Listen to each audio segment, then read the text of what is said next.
I'm Linda. I'm a housewife in my late 40s.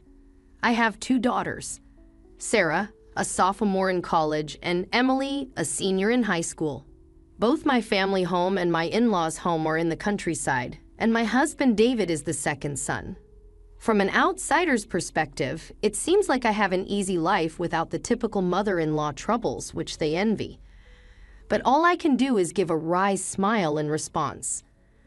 My husband is the epitome of an old-fashioned, domineering husband. He often brags, "I'm the one earning the money. If you have a problem with that, we can just get a divorce," and does absolutely nothing around the house. When the kids were little, he'd annoyingly insist it would be pitiful for the girls to come home without mother, preventing me from working outside. I don't mind being a housewife or doing household chores, but even when I prepare a dinner of meat and potatoes, spinach salad, and fried mackerel, he complains, "Is this all? You're a housewife. You should do better." And I do all this while entertaining my younger daughter who clings to me, helping my older daughter with her homework, and preparing the bath. When my husband comes home, he just lounges on the sofa in the living room, mindlessly watching TV. He never plays with the girls. Every couple of months, on a whim, he takes them to the park, and on their birthdays, he condescendingly gives them presents, saying, "You can have these because I work. Be grateful to me." He thinks that's enough to show his love for them. Gradually, I started to dislike my husband. He seems to mistake me for a maid rather than a loving wife. But I don't have the financial means to get a divorce. I've convinced myself that if I just endure, things will work out. When I was younger, the term emotional abuse wasn't widely recognized, and every time the topic of divorce came up, my husband would say, "You'll struggle if we split. Someone like you who's only done housework is easily replaceable." Not me. My job can't function without me. This made me believe I was the flawed one. Even if I thought about working, the idea of having a boss like my husband and facing criticism at work was unbearable. "Mom, I hate Dad. He's always so full of himself, but he doesn't do anything," my daughter once expressed. "Hey, why don't we divorce him?" I never complained about my husband in front of my daughters, and he usually doesn't say much in front of them either. But kids notice everything, especially since they're girls. They're very sensitive to his negativity. When he's in a bad mood and likely to take it out on someone, the girls distract him or help with the housework without me having to ask. They are really good daughters. Coming from the countryside, divorces were rare and unusual in my youth. In my area, it was common to hear rumors like, "That family has a daughter who returned home after a divorce." In the cultural context where my in-laws and husband saw his domineering behavior as normal, I tried my best to endure. I didn't want to cause my daughters any distress because of me. However, as I kept mulling over whether a decisive event would justify a divorce before I knew it, about 10 years had passed. I no longer have any affection for my husband. Our relationship remains the same, but now that the girls are more independent, I've re-entered the workforce. After working as a temp for a while, I was hired as a full-time employee. My older daughter is now a sophomore in college, and my younger daughter is a senior in high school. With financial stability and finally some peace of mind, I feel ready to divorce at any moment. Then, one day while out shopping with my daughters, I caught sight of my husband arm in arm with a young woman being overly affectionate. What baffles me is why he would choose to have a date with his mistress at a shopping mall near a station we frequently visit. I thought he knew we were going shopping today. Does he not care about my daughters and my activities, or is his crisis management so poor that he didn't consider the possibility of running into us? I really wonder how he can function at work normally. My daughters also noticed him and were disgusted, exclaiming, "Seriously? Cheating? Unbelievable. That woman, she looks about our age, which is just creepy." Their reaction was quite strong. "Mom, we're going to lose sight of them. Let's follow them," they said, taking photos and recording videos on their phones, saying, "This is the worst. We'll never forgive him." They seemed even more upset than I was. We blended into the crowd and followed them, only to end up at a surprisingly unexpected place. My husband and the young woman entered a flashy pink shop, a clearly dubious establishment. This shop?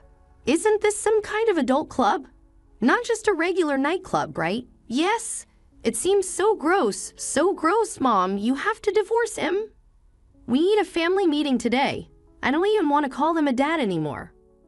Though my daughters and I were shaken, the shop specialized in a particular niche. That night, we had a family meeting at home. You're cheating, aren't you? I confronted him with the evidence. He responded arrogantly. What's all this about all of a sudden? We saw you with a young woman this afternoon. Oh, you saw that? It's just a bit of fun with a cute girl just playing around, he dismissed. My husband always acts arrogantly in front of me. Even now, he's sitting back in his chair, all puffed up. Playing around? You're married. I earn the money here. Do you think you're in a position to complain about what I do? I'm free to do what I want. You guys can't live without me, so just shut up and obey me. My daughters silently watched our conversation. I sighed and showed him the photos printed from my daughter's phone. Look, we saw you going into that shop too. His flustered demeanor was pitiful. If he didn't want to be caught, he shouldn't have done such things. I didn't know you had such hobbies. The shop my husband entered specialized in infantilism play. Imagining my usually domineering husband in baby cosplay, speaking in baby talk, and seeking affection from employees close to my daughter's ages was just too creepy. Shut up! Shut up! I'm a man. You should just be quiet and obey me. Even his blustering didn't scare me anymore as I looked at him with disdain and cold eyes. He shouted, What's with that look? Who do you think I am? I'll divorce you. All right, let's get a divorce. I agreed, surprising him. What? You think you can support the family? I'm the one who earns the money here. By now, I was working as a full-time employee and, unbeknownst to him, earning more due to a qualification I obtained. But I had no intention of telling him that. Tell me then, can you handle all the housework and childcare? Of course not. Right, you can't, can you? Criticizing someone for something she can't do herself is just poor manners. I've been doing the things you can't do. We should be grateful to each other, not using it as ammunition for attack. If I hadn't been taking care of the housework, childcare, and you wouldn't have been able to focus on your job. But unlike you, I've never once complained about you not doing housework. This was a matter of pride for me. After our second child was born, my husband didn't help at all with housework or childcare. In fact, he was the one who caused the most trouble. You can't earn money.